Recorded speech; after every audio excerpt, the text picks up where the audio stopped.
Podium Podcast. Lo mejor está por escuchar.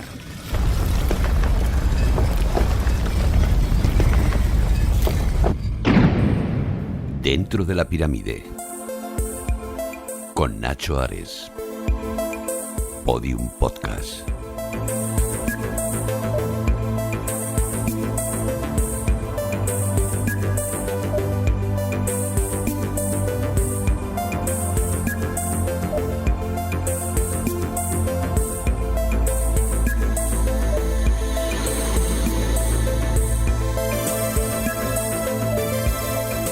Bienvenidos a un nuevo podcast de Dentro de la Pirámide, aquí en Podium Podcast, en donde cada pocas semanas nos reunimos un montón de egiptolocos para intentar descubrir los secretos y, en definitiva, la razón de ser de nuestra pasión por el antiguo Egipto.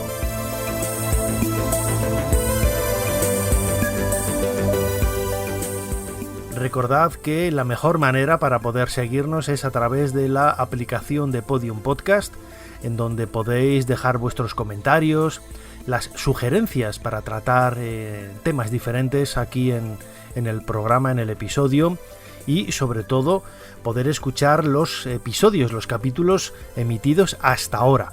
Hemos hablado de las pirámides, de la esfinge, de ritos funerarios, de personajes maravillosos como Om Seti, Howard Carter, el descubrimiento de la tumba de Tutankamón, un montón, casi una treintena de episodios en donde abordamos temas muy variados de la historia de Egipto, sus misterios, la arqueología, los grandes descubrimientos y, en definitiva, el mundo de los faraones. En esta ocasión vamos a viajar a la orilla oeste de Luxor para adentrarnos en la vida cotidiana de los artistas que dejaron su huella en el trabajo de las tumbas del Valle de los Reyes. Vamos a adentrarnos en la historia de Deir el-Medina.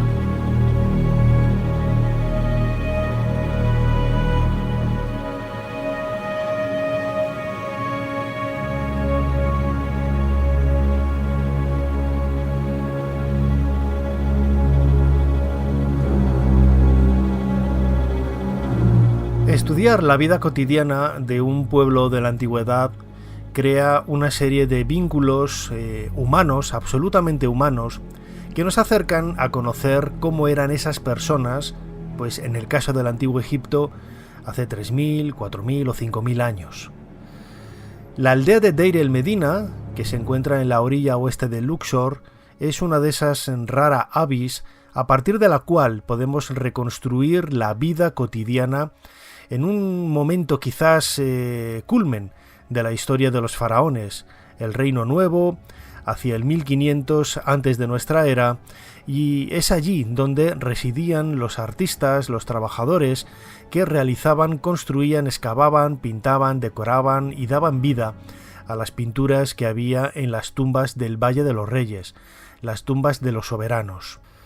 Ellos mismos realizaron sus propias tumbas junto a la aldea y todo ello nos hace ver pues de una forma muy viva, muy intensa, cómo era esa cotidianidad, ese día a día de los artesanos, no solamente desde el punto de vista del trabajo que realizaban en esa necrópolis, como digo, del Valle de los Reyes, sino también en las relaciones interpersonales, familiares, vecinales que había en la aldea. A lo largo prácticamente de 5 siglos dejaron huella por medio de textos, de dibujos, de objetos, cómo era esa vida hace, como digo, prácticamente 3.500 años.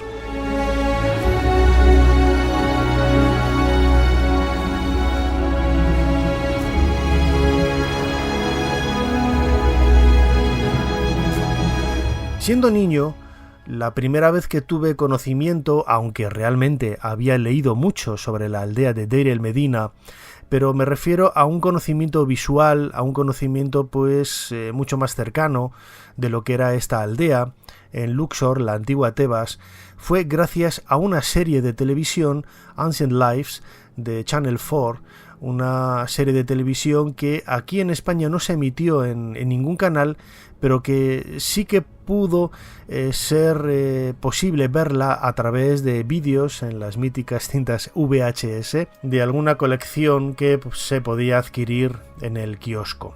John Romer era el presentador de esa serie mítica para mí de televisión. Yo creo que a lo largo de la historia no se ha vuelto a hacer nada en absoluto que iguale o que se acerque la familiaridad, el mundo académico, la divulgación y la cercanía con la que John Romer nos acerca el mundo de la aldea de Deir el Medina en esta serie de televisión que, como digo, bueno, fue rodada por Channel 4 con los medios de la época. Hoy quizás la calidad no es la calidad que puedan tener las series de otras grandes plataformas, pero desde luego ese toque, mejor dicho, de singularidad por parte de John Romer es inigualable. Y él se ha convertido no solamente en uno de los mejores comunicadores del antiguo Egipto a lo largo de la historia, sino que también sus propios trabajos científicos como arqueólogo, él estuvo trabajando en la década de los años 70, 80 y 90 en el Valle de los Reyes, le convierten en todo un referente para acercarse a conocer esta necrópolis y los trabajadores que deambulaban por esas calles de la aldea de Deir el Medina.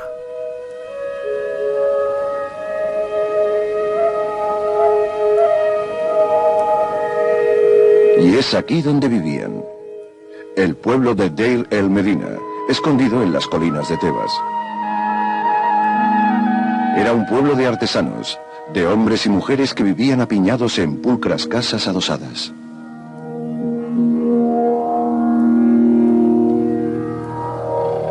La ciencia moderna nos ha facilitado más información sobre esta antigua población que la que tenemos de la mayoría de gente del último siglo.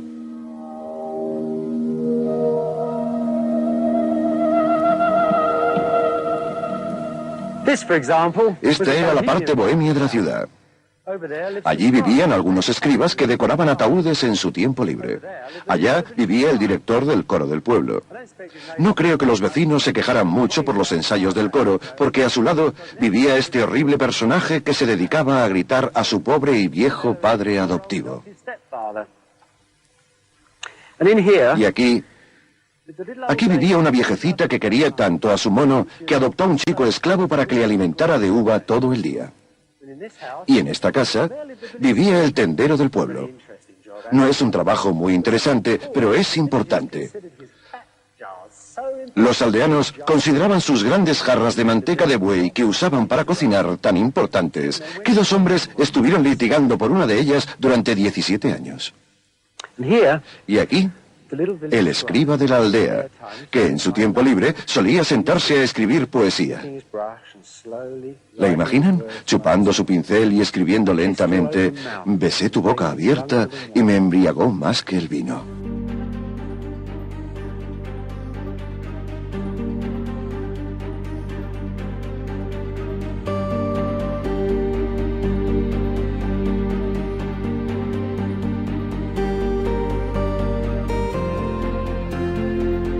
Es curioso el sonido que aún guarda esta serie de televisión de hace prácticamente 40 años, dirigida por John Romer, Ancient Lives, y que aquí en español se tradujo como Egipto, como el antiguo Egipto simplemente, pero que para mí, lo decía ahora, es una de esas referencias más claras de cómo se tiene que contar la historia de Egipto, ¿no? Ya quisiera yo intentar acercarme un poquito a lo que ha supuesto el papel de John Romer, este divulgador de la historia, que tiene un montón de libros y de documentales de televisión, no solamente de Egipto, sino de otros lugares del mundo antiguo. Como digo, ya quisiera yo acercarme en algún momento al bueno de John Romer. La aldea de Deir el Medina, en definitiva, lo que supone es una suerte de cápsula del tiempo. En otras ocasiones, hace varios episodios, cuando dedicábamos unos minutos en el programa para hablar de esa ciudad del disco de Atón, descubierta recientemente en la orilla oeste de Luxor, pues a pocos cientos de metros de donde se encuentra Deir el Medina, por Zahi Hawass, una ciudad de la época de Amenofis III, Amenofis IV. Lo singular, lo importante que tienen estos hallazgos es que son muy pocas las referencias que hay de ciudades en el mundo antiguo y especialmente en el antiguo Egipto. Las ciudades se construían con ladrillos de adobe, los grandes palacios se construían con ladrillos de adobe, y esto ha hecho que hasta nosotros hayan llegado muy pocas y en definitiva muy pocas referencias para descubrir cómo era esa vida cotidiana, en concreto desde el punto de vista físico de las casas, para intentar conocer cómo era la vida diaria de los antiguos egipcios. La aldea ha sido excavada principalmente por misiones arqueológicas francesas. Está en una suerte de pequeño valle y en uno de sus laterales, en el lateral occidental, hay una loma a partir de la cual se pueden ver numerosas tumbas pertenecientes precisamente a esos grandes artistas que trabajaron en la construcción de las tumbas del Valle de los Reyes. Amenofis I es el faraón al que se le achaca el inicio de la construcción de esta aldea. Estamos más o menos hacia el año 1550 antes de nuestra era, y precisamente los constructores, los artistas que vivían en este lugar, en esta aldea de Deir el-Medina, divinizaron a Amenofis I, y no es extraño encontrar referencias de este faraón como un dios siendo adorado en las pinturas precisamente de las tumbas de los artistas. Vamos a escuchar a José Lull. José Lull es egiptólogo de la Universidad Autónoma de Barcelona.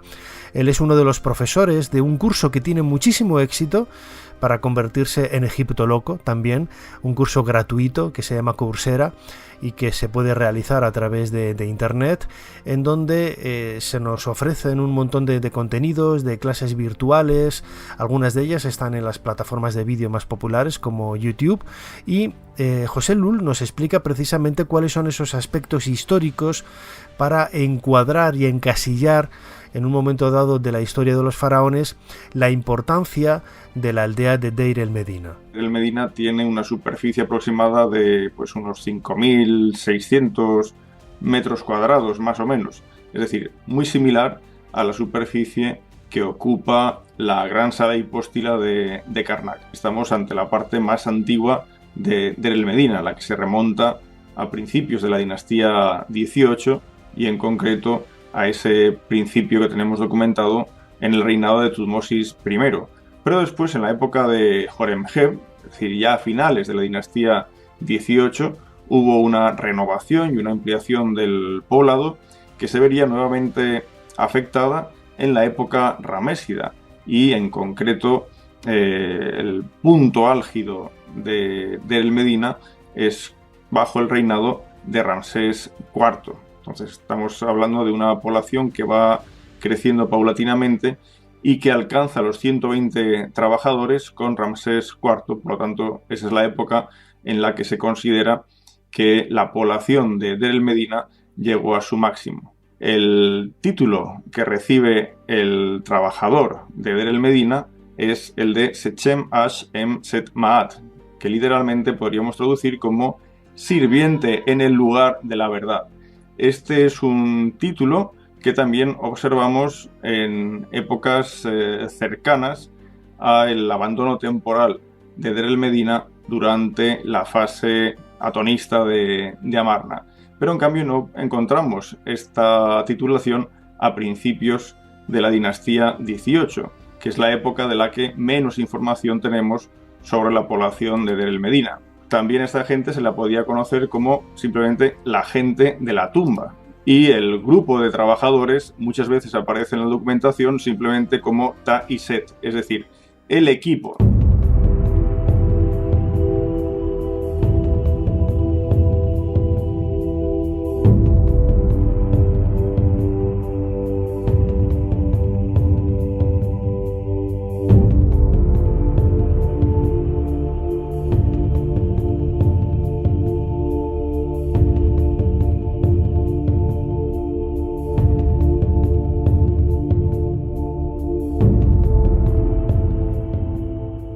La mayor parte de la información con que hoy contamos de la aldea de Deir el-Medina nos viene dada de un basurero, literalmente un basurero, que se encuentra en la zona norte de la aldea, muy cerquita del templo de la diosa Hathor que hay allí, y que está formado por un enorme agujero abierto en el suelo que es visible desde las fotografías aéreas. Cuando entras en Google Earth, buscas Deir el-Medina, ahí te aparece al norte un enorme agujero en negro.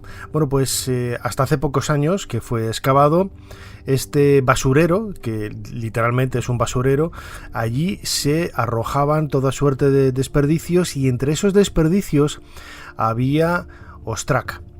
Un ostracon en singular, ostraca en plural, es una lasca de piedra que era utilizado en la antigüedad para escribir, para dibujar, para realizar bosquejos, para escribir cartas, cuentas, listados de objetos, de cosas. Era un material que se encontraba por doquier.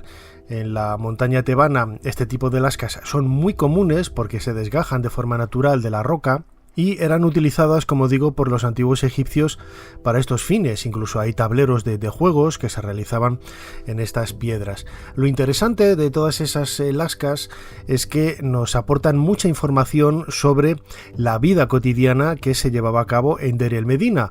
Aparecen los nombres de los individuos, las descripciones de las casas, sabemos a quién pertenecía cada casa, los problemas, como decía antes, que había entre vecinos. Hay listas también de la ropa, hay denuncias, hay cartas, hay quejas de unas personas con respecto a otras. En definitiva, bueno, pues una suerte de diario, prácticamente como si fuera un periódico en el que van apareciendo las noticias de esos individuos. Toda esa información nos permite conocer más de cerca cómo son los antiguos egipcios, estos artistas que vivían en Deir el-Medina. Gemma Menéndez es una egiptóloga, ha estado ya en varias ocasiones con nosotros, y ella es experta en la historia y la vida de los protagonistas de Deir el-Medina. Le hemos preguntado cómo eran esos artistas, qué tipo de vida llevaban, cómo eran reconocidos a lo largo de las diferentes etapas de la historia de Egipto que les tocó vivir.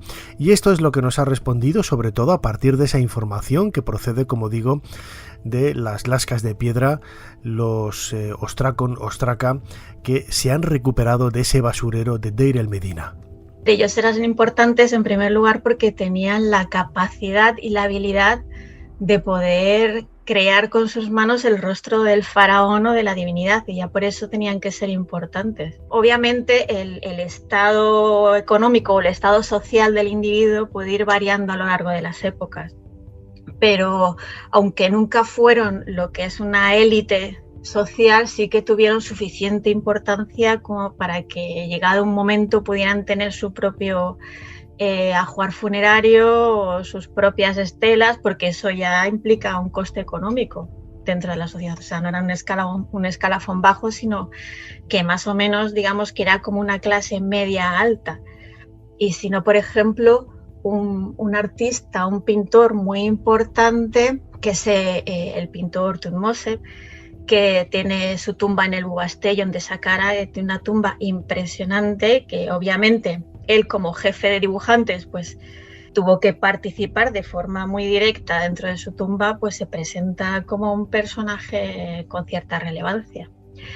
Y además con una gran habilidad, porque si conoces la tumba de Thutmose, él representa su propio sarcófago, el de su mujer, de frente, cosa que no suele pasar. O sea, es que hasta resulta innovador en eso. Y bueno, sí que es cierto que fueron perdiendo a lo mejor un poco de prestigio, ¿no? Pero sí de capacidad económica cuando se fue acercando el final de Deir el-Medina, porque se convirtieron ya en una clase, por lo menos los de Deir el-Medina. Los que vivían en el resto de la necrópolis no lo sé, pero los de Deir el-Medina sí que se convirtieron en una clase más exclusiva del Estado, y en cuanto el Estado les deja de pagar, pues claro, o sea, eso supuso el declive no solo de Deir el-Medina, sino también yo creo que del Valle de los Reyes, porque el Valle de los Reyes se abandona en el momento en el que las tumbas empiezan a robar y los primeros involucrados en esos robos son los artistas, que probablemente lo hicieron porque no se sentían bien pagados.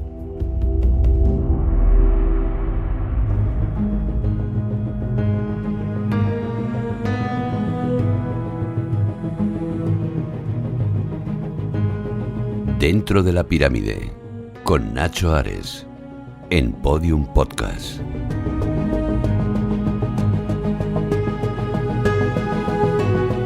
Conocemos muchísimos nombres de esas personas que trabajaban en la aldea de Deir el Medina. Si tuviera que elegir yo uno, me quedaría quizás con uno clásico. Es cierto que es el que está en boca de todos, pero no por ello pierde importancia, pierde valor y pierde singularidad. Se trata de Senedjem. Senedjem tiene la virtud, además, de ser la tumba número 1 de la necrópolis tebana. Cuando se hizo en el siglo XIX la lista de tumbas de esta necrópolis, la de Senedjem fue la número 1, la primera, y fue excavada, que no descubierta, por un español, Eduardo Toda, un diplomático que en esos momentos estaba trabajando en el Cairo y muy amigo de Gastón Maspero, que era director del Servicio de Antigüedades en aquellos años finales del siglo XIX. Maspero tuvo a bien darle el honor a Eduardo Toda de la excavación de esta tumba. Él además realizó una publicación, la tumba de Senedjem, que es quizás pues una de esas obras pioneras, ¿no?, de la egiptología española en el siglo XIX. De una manera brillante para lo que eran los estándares de la época, Eduardo Toda consiguió publicar en este libro, hoy una verdadera joya, aunque se ha reeditado y se ha hecho alguna edición facsímil, que es relativamente fácil de conseguir. Podemos acercarnos a una de las tumbas más hermosas de todo Egipto. Pensemos que la tumba de Senedjem cuenta con algunas escenas que son prácticamente icónicas en la historia del arte egipcio. La representación que hay en una de las paredes de la cámara funeraria del pasaje 110, el capítulo 110 del Libro de los Muertos, en donde aparece Senedjem junto con su esposa arando los campos de Osiris, de la tierra de Osiris en el más allá, o incluso una de las figuras más emblemáticas todavía, quien no ha visto en alguna ocasión, que ha sido portada incluso de revistas, de libros de arte egipcio, esa imagen del dios Anubis con la cabeza de chacal, momificando, atendiendo al difunto que yace sobre un lecho funerario y que representa al propio Senedjem. Bueno, pues esta imagen procede de la cámara funeraria de este artista de época ramésida, es decir, hace unos 3000 años, y que se conserva, como digo, y es hoy visitable en esta aldea de Deir el Medina. Hemos preguntado a Gemma Menéndez, como experta y una de las personas que mejor conoce a los artistas de Deir el Medina, cuál es su artista favorito y por qué. Y esto es lo que nos ha respondido. Pues yo le tengo, por predilección personal, yo le tengo especial cariño a Pachet, que Pachet no es el Pachet de la tumba de la TT3, que es el que conoce todo el mundo cuando visita Deir el Medina, sino que es otro Pachet, que fue jefe de dibujantes durante los reinados de Seti I y comienzos de Ramsés II. Y a mí le tengo cierto cariño porque yo estoy convencidísima de que fue uno de los responsables de la tumba de Senedjem. Y bueno, y también porque es el único dibujante que tiene una tumba en Deir el Medina, o por lo menos que su tumba se ha conservado. Aunque bueno, se ha conservado solamente la cámara funeraria, lo que es la capilla exterior. Hay algún fragmento en el British Museum, pero está prácticamente derruida. Y bueno, Pachet ya venía de una saga de dibujantes y su padre había sido dibujante en el templo de Karnak, y él allí donde aprendes en el templo de Karnak, y de repente pues es empleado en Deir el Medina y se convierte en el que va a dirigir los trabajos de decoración de una tumba tan impresionante como es la de Seti I. Y además él va a ser el cabeza de una gran saga de dibujantes que va a durar prácticamente hasta finales de Deir el-Medina, ¿no? Hasta Ramsés IX más o menos. Y su tumba, su cámara funeraria, que la verdad desgraciadamente se conserva un poco mal porque debió de quemarse con incendio o algo. Aunque por lo menos la cámara funeraria, aunque parece bastante modesta, sí que muestra grandes similitudes con la tumba de Senechem. Y eso ya por lo menos para mí le da bastante importancia. Y también un aspecto curioso es que, por ejemplo, su mujer, que se llamaba Nefertari, debía ser el nombre de moda de la época, ¿no? Por eso de que Ramsés II, la mujer de Ramsés II se llamaba Nefertari, era cantante de Amón. Y las cantantes de Amón es un título que suelen tener mucho las mujeres de Medina, que son esposas de escribas. Y también, bueno, es un título que suelen tener las esposas de personajes importantes, lo que significa que los escribas y los dibujantes debían de ser personajes bastante importantes dentro del entramado social tebano.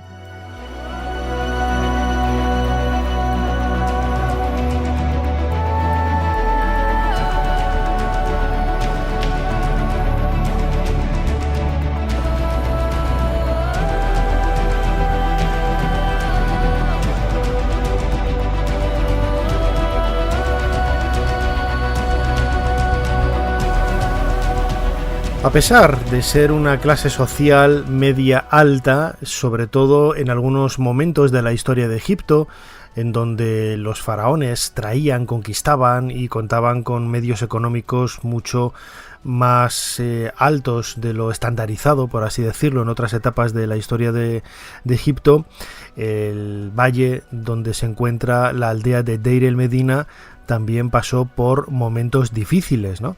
Recordemos, por ejemplo, que ellos protagonizaron en el templo de Ramsés III, hacia el año 1000 antes de nuestra era, la primera huelga de la historia, literalmente una sentada. Fueron al patio del templo a protestar porque no se les pagaba los salarios de grano, era la forma que se tenía en aquella época de cobrar, no había dinero físico y se cobraba en especies, es decir, se cobraba en ganado, en trigo, en animales, en objetos, etcétera, ¿no? Y cuando pasaron varios meses y no tuvieron la compensación económica por los trabajos realizados, llegó un día en el que se plantaron literalmente en el patio del templo de Ramsés III e hicieron una huelga, una sentada. Literalmente el texto nos dice que se sentaron y dijeron que no se movían de ahí hasta que les atendieran y sobre todo aceptaran las peticiones que hacían a las autoridades. Y también podríamos decir que no solamente es la primera huelga de la historia, esto lo conocemos a través de un papiro, sino que también las autoridades cedieron y reconocieron que efectivamente los obreros, los trabajadores tenían razón y era obligatorio que se les pagara tal y como debía de ser. Solamente cuando se les pagó el dinero que se les debía, retomaron los trabajos y no nos consta, por lo menos, sin ningún castigo al respecto ni nada parecido. Continuó todo con la más absoluta normalidad.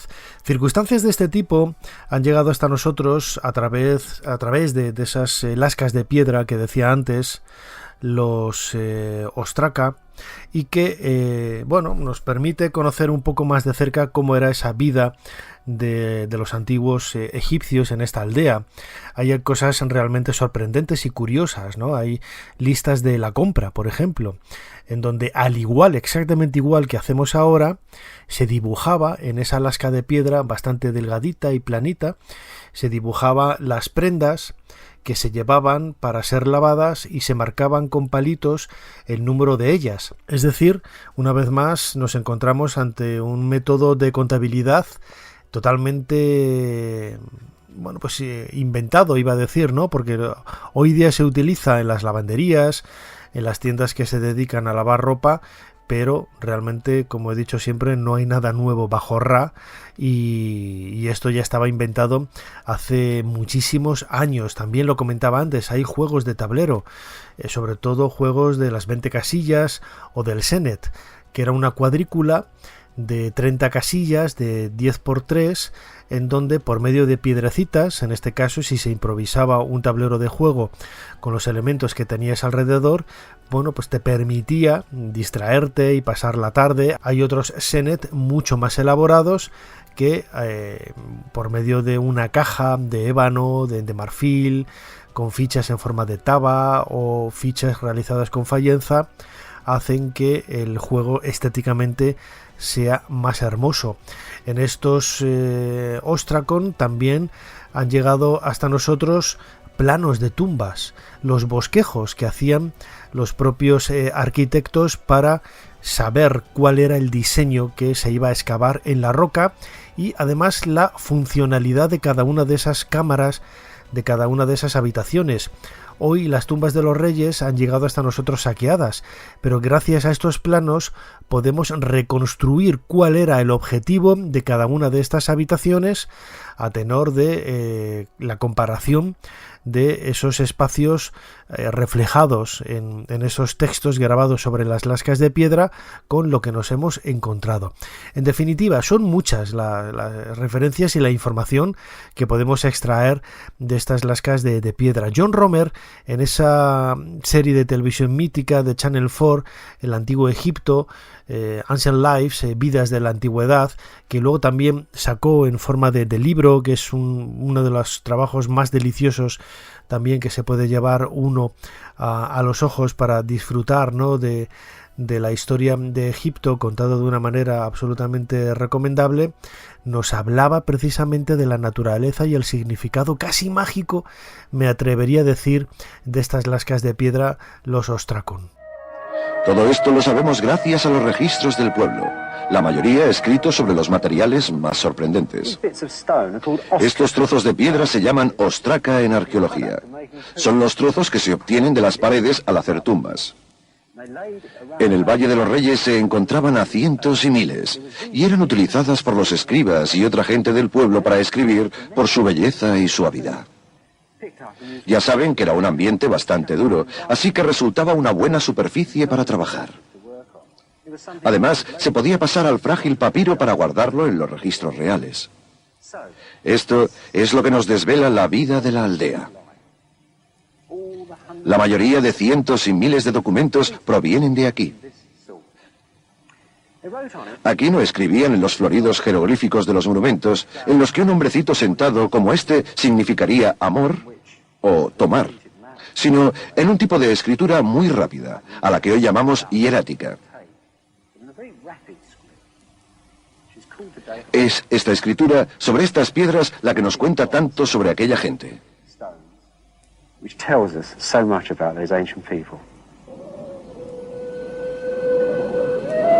Los arqueólogos hallaron miles de estas ostracas enterradas en un profundo foso cerca de la aldea.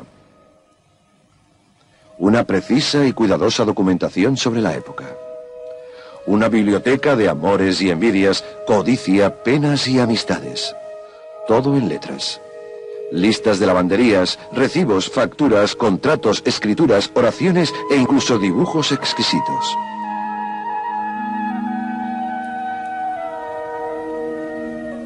Esto no nos sorprende, porque nuestros aldeanos fueron algunos de los mejores artistas de la antigüedad.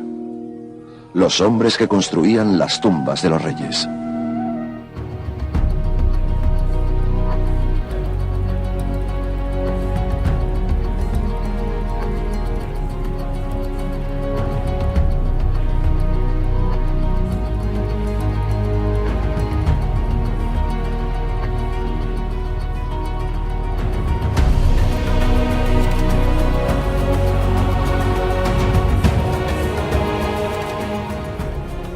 Cuando hoy se visita Deir el Medina, hay una especie de lugar de descanso a la entrada de la tumba de Senedjem y de Injercau, que son las dos principales, junto con la de Pasedu, que se pueden ver en la actualidad, en donde los franceses han colocado una maqueta de cómo era parte de esa ciudad hace prácticamente 3.500 años. Y vemos la estructura interna de algunas de las casas. Precisamente la casa de Senedjem es muy fácil de ver porque es la que hace esquina justo enfrente de esa zona de descanso.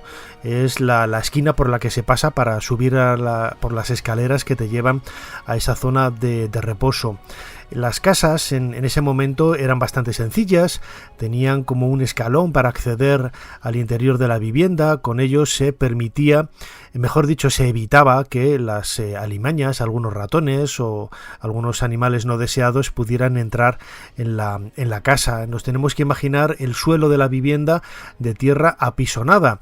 Una primera estancia con una pequeña columna, se conserva la base, por ejemplo, de esta columna en la casa de Senedjem, nos hace pensar que ahí estaba el espacio quizás principal de la vivienda, un lugar en donde habría una capilla, quizás una hornacina excavada en una de las paredes para el culto doméstico.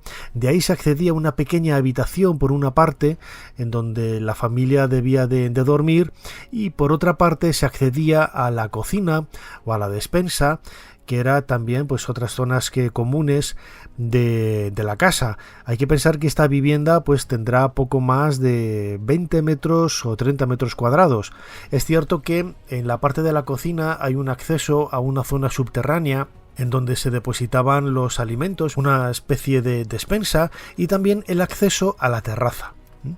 El hecho de que estamos en un lugar en donde a partir de primavera hace bastante calor nos hace pensar que también a partir de las reconstrucciones que han llegado hasta nosotros de estas viviendas que podemos encontrar en tumbas, pues imaginamos que la terraza se utilizaba también para dormir en verano, durmiendo al raso sobre una esterilla, de una forma pues mucho más fresca y de una forma mucho más cómoda.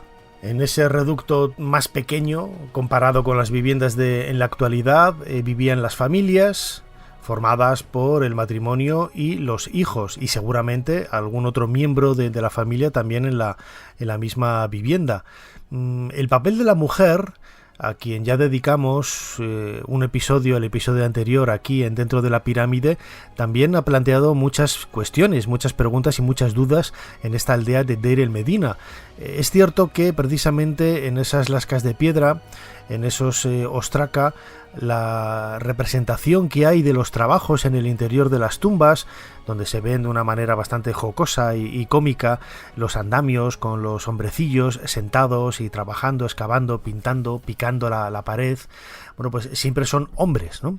Y nos preguntamos si entre el mundo de artistas que trabajaban y que vivían en Deir el-Medina había mujeres, pero realmente no lo sabemos. Esta es la pregunta que le he transmitido a Gemma Menéndez, que ella es, como decía antes, egiptóloga, y tiene un libro que quería recomendar a todos desde aquí, que es El artista en el Antiguo Egipto, un libro publicado por la editorial Dilema, en donde se nos habla, ¿no?, un poco de estos temas que estamos tratando en este espacio, en este programa de hoy en Podium Podcast. Pero ¿cómo era el papel de la mujer? ¿Cuál era el papel, mejor dicho, de la mujer en el mundo de los artistas? ¿Había mujeres artistas? ¿Tenemos nombres? Esto es lo que nos contesta Gemma Menéndez. No hay testimonio, o sea, no ha llegado testimonio de ninguna mujer que... Claro, es que los testimonios que nos llegan son de mujeres, son de hombres que se dedican profesionalmente. Entonces, que una mujer en sus ratos libres se dedicara a dibujar ostracas, a lo mejor la mayoría de los ostracas figurados que encontramos son de mujeres, pero no lo sabemos. Pero claro, o sea, si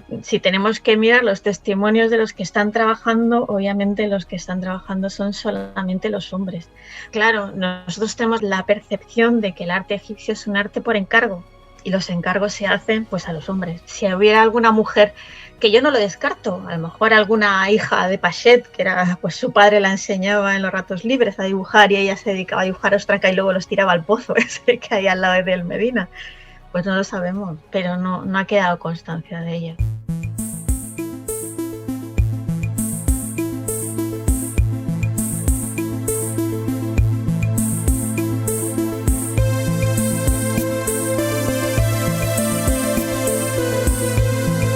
Hay muchísima bibliografía al respecto para intentar conocer algo más sobre la vida cotidiana en el Antiguo Egipto y especialmente la vida de los artistas. Hemos hablado de ese libro de nuestra última invitada, El artista en el Antiguo Egipto, publicado por Dilema, de Gemma Menéndez. Pero son muchos más, porque realmente, al ser muy pocos, prácticamente el único reducto de cotidianidad de una aldea, de un pueblecito, de una pequeña ciudad que ha llegado hasta nosotros, es la aldea de Deir el-Medina. Cada vez que se habla de este tema en la literatura egiptológica y más en los temas de divulgación científica, siempre se toma precisamente la aldea de Deir el-Medina como referente. Nosotros en nuestro canal de YouTube, Dentro de la Pirámide, hemos hablado en muchas ocasiones de la vida cotidiana, también de Deir el-Medina. Hay una lista de reproducción precisamente sobre este tema, en donde podréis encontrar mucha más información con imágenes en YouTube de cómo era la vida y sobre todo cómo era esta aldea de Deir el-Medina.